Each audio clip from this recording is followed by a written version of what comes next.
My name is Miss Rothstein, and I'm a teacher at Los Gatos High School. When were you diagnosed with type 1 diabetes? I was diagnosed at age 6.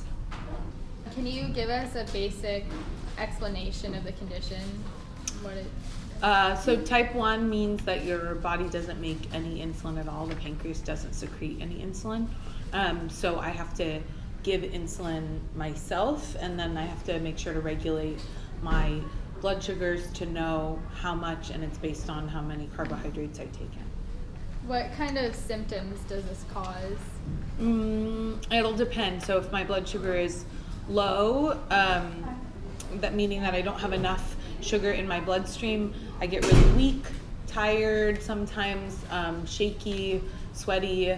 I just don't feel like things function properly because my whole body there's not enough sugar going to places like my brain, so I wouldn't be able to process. If my blood sugar is high, you get really lethargic, more like angry. If my blood sugar is really high, I don't feel very well, so you can get sick. You can also have ketoacidosis if your blood sugar gets too high.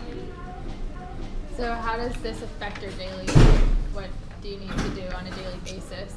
I would say for me it's a pretty constant thing. It's something that's always kind of running in the background, so I'm always either checking my blood sugar, figuring out stuff. I wear an insulin pump. I wear a CGM, which is a continuous glucose monitor. So it alerts me on my phone what my blood sugars are. So I would just say that it's something that I have to stay on top of, especially while I was pregnant. It was even more of an issue than people who don't have to deal with it during pregnancy. So it's a piece that it doesn't ever stop. Like when you're sleeping, right, you might be alerted that your blood sugar is up or down, and you just have to be able to maintain, otherwise it'll affect other things in your life and other functions. Is there any additional information that you'd like to share with our class? It's interesting because there's lots of different strands and pieces that you might want to research that they've been finding out. So like we use the umbrella term type 1, but there's like subtypes. So there are some that have more of a likelihood of being passed on genetically. Mine, the percentage rate from a mother is like under 2%, but others it's higher. So they've been finding all of these, that it's not just this one blanket term that applies, and the way that it impacts people individually is different.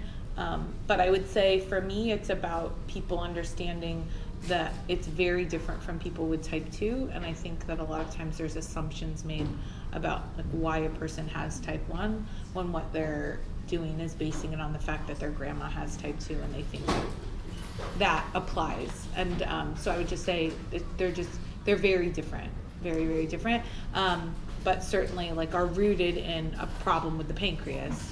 But type 1 is something that I would say it's not a thing that could be fixed or cured, right? It's maintained, and that you try to keep yourself healthy. Thank you. You're welcome. Thank you so much. Thank you.